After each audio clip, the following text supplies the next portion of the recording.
On the new Republican Pledge to America, as it's called, and a passionate debate between Democratic Congresswoman Debbie Wasserman Schultz and Republican Congressman Paul Ryan.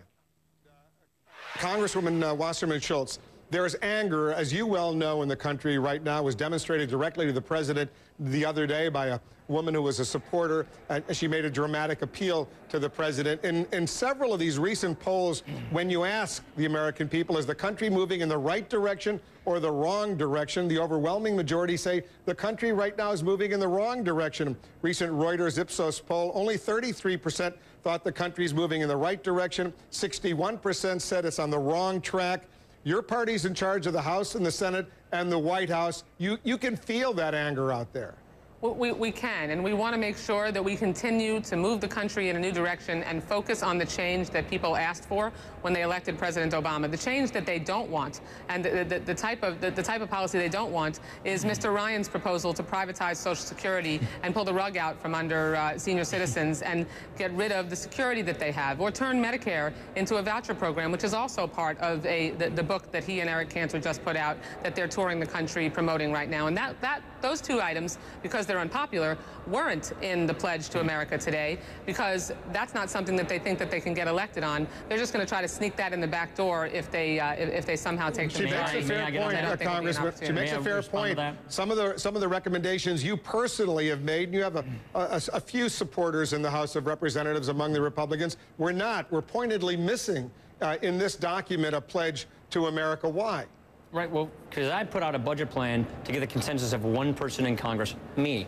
I didn't put out a budget plan to get the consensus of a majority of Congress. But here's the point, what I was trying to get with this plan. I was trying to get this discussion about entitlements and our debt crisis at an adult level. Clearly, that's not happening.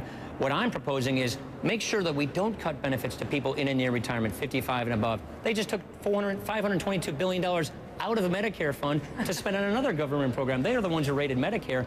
What I'm saying is let's get these programs solvent. If we don't fix this debt crisis and get ahead of it, Wolf, we will shred the social safety net that people have counted on. What I'm trying to propose is something responsible. Prevent cuts from hitting current seniors, people near retirement, and then reform these programs for those of us who are under 54, because we know they're going bankrupt, and put them on the path of solvency and sustainability. That's the responsible thing to do. Well, and I'd like to get to an adult-level conversation, but apparently we're not having that these days. An adult-level conversation to invest Social Security in Wall Street. If that had happened in the last couple of years, Paul, you would have ended the protections that people have in their twilight of their life. I want to give younger people the option of having the same retirement you and I have, Debbie, if they want it or not. Then we need to reform Social Security, not yank the rug out from under them. Investing in the stock market is a risky gamble. If it's good for you and me and our families, why isn't it good for everybody else in this country? It's certainly not good for senior citizens or for the next generation to preserve Social Security. All right. That will end Social Security. I'm actually saving Social Security according to the actual Social Security. Not if you look at the track record of Wall Street in the last few years. I think if we campaign together around the country,